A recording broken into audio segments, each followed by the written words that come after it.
Hey, in this video, I'm going to be talking to you about how to develop a bulletproof mindset. A mindset so strong that you can literally do anything.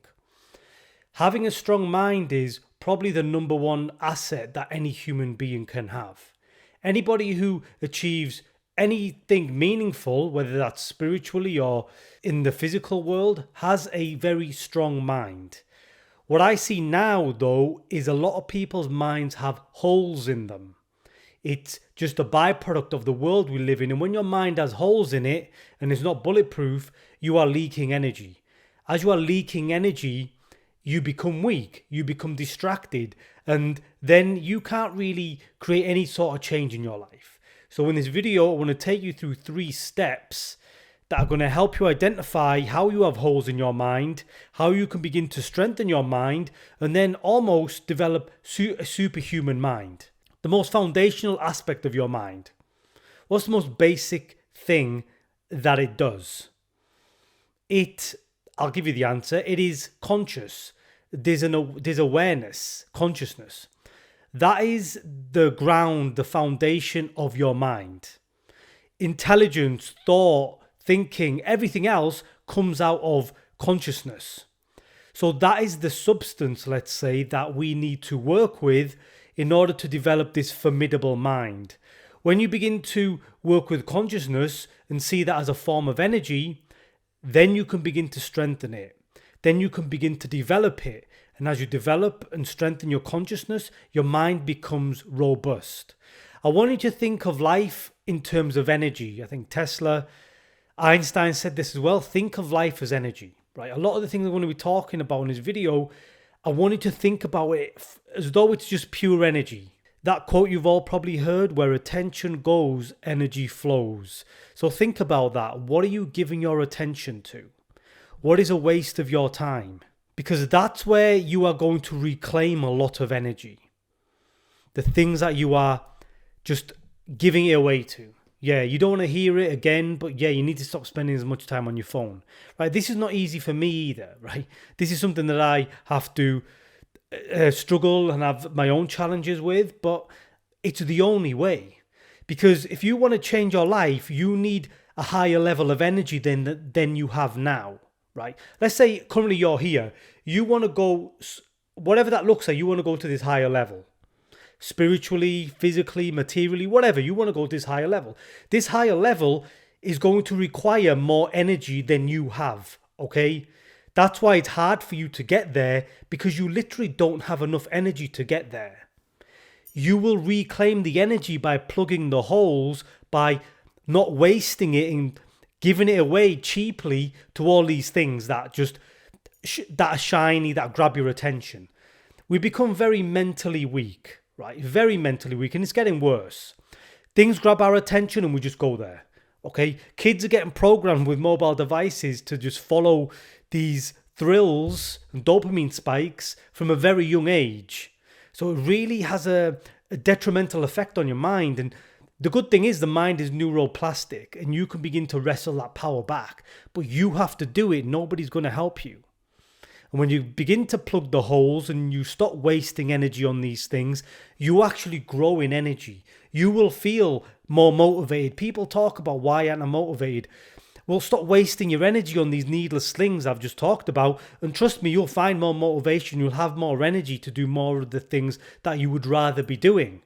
But if you wait till New Year's every year, and when New Year's comes round, you have these goals and you quit after a few weeks, it's probably because you haven't changed all your other habits.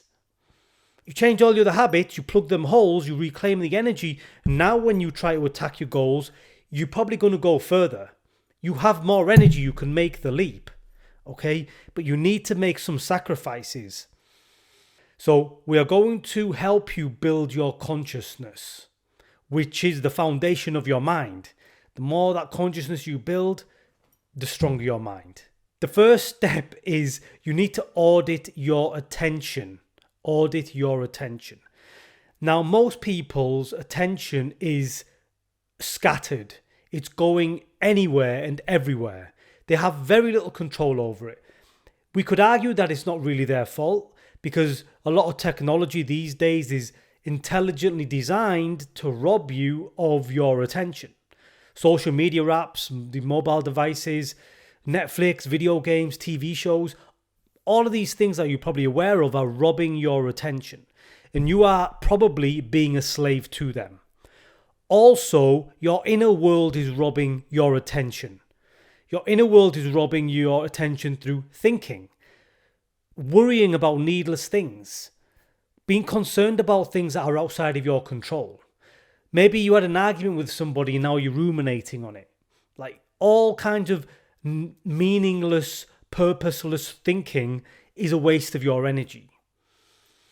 And so I want you to begin to see how your attention is currency, and you are spending that currency, well, you're literally wasting the currency on all the things I've mentioned: worrying, TV, mobile phone, Netflix. I don't know, the list goes on and on.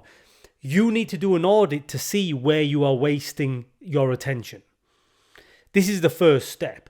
You'll be wasting your attention on things that you're probably not even aware that you're doing. Things like thinking. A lot of thinking that people do is a waste of energy. Until you can begin to plug them holes where you are leaking energy, you're not going to be able to develop this formidable mind that I'm talking about. Because the whole world is against you. The whole world doesn't want you to reclaim your energy, because when you reclaim it and you develop that formidable mind, then you become a strong person, a problem. So that's the first step. You need to do an audit for where you are wasting your energy. Step 2, we want to start to build your energy, and we build your energy through meditation, right? Something I'm always talking about. So imagine meditation is practice for life. You are meditating, so you develop this solid attention focus that you can then take out into the world. Don't meditate for half an hour a day or an hour a day and then get up and then start scrolling your phone and just going on autopilot again. There's no point. There's no point even meditating if that's what you're going to do. This is what I used to do when I first started. I'd meditate for half an hour, even an hour, but then I would just go on autopilot after I stopped meditating. So that 1 hour of meditation stands no chance of changing you if for the rest 10 hours you're awake, you're just distracted all the time. Do you see what I mean? You use meditation as practice for life.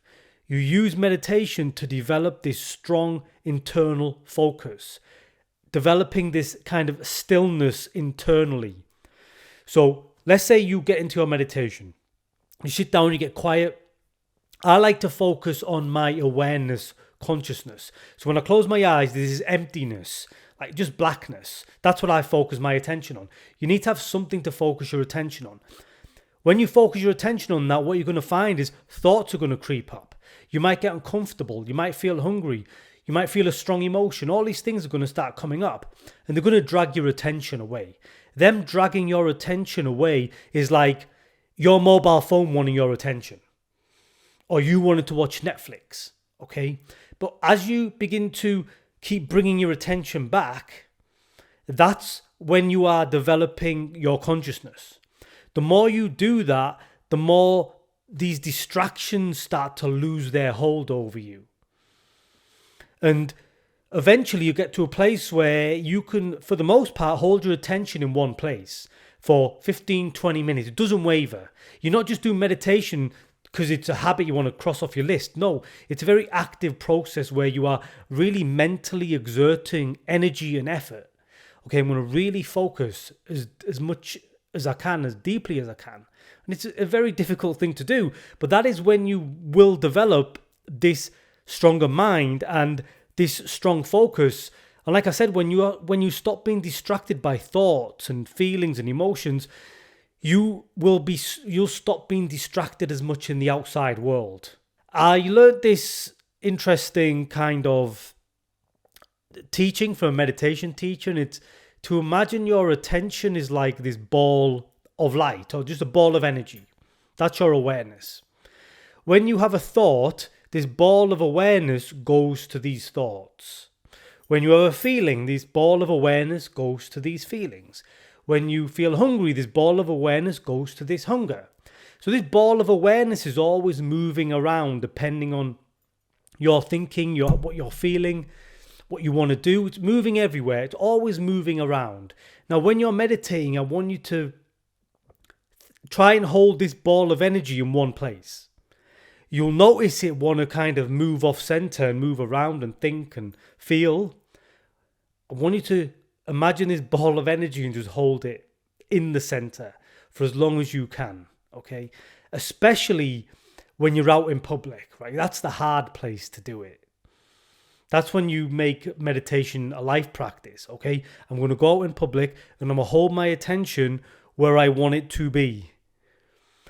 Distractions are going to come. People are going to try and throw me off. People are going to try and piss me off or ignore me or whatever. But I'm going to keep my attention solid with me here. I'm not going to let it get pulled by every shiny little object. I'm going to hold my energy. That's what will build your energy. That's step 2, meditation. Step 3 is to live with intention, or even to live more disciplined. So, like I said, meditation is practice for life. When you start to live with discipline, you're applying meditation to your life. So like I said, if you're just meditating an hour a day and then going on autopilot, there's no point.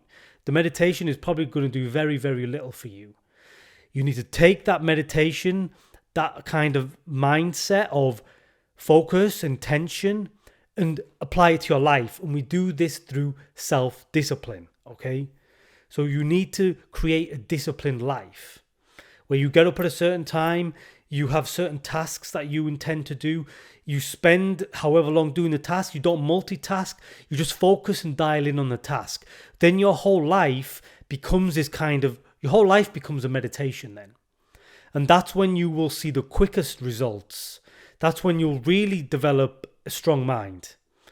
And a strong mind is going to help you deal with a lot of things. It's not just about you working and making progress, but this is what you need for healthy relationships, for better health, for career progression, to deal with your emotions better, to heal, to evolve spiritually. It's going to help you in every single area of your life.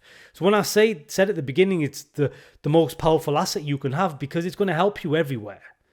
Okay? When you meet someone with a very strong mind, you will feel that off them, right? A person with a strong mind, a focused mind, it's like it cut through stone. It's just the most powerful thing you can have.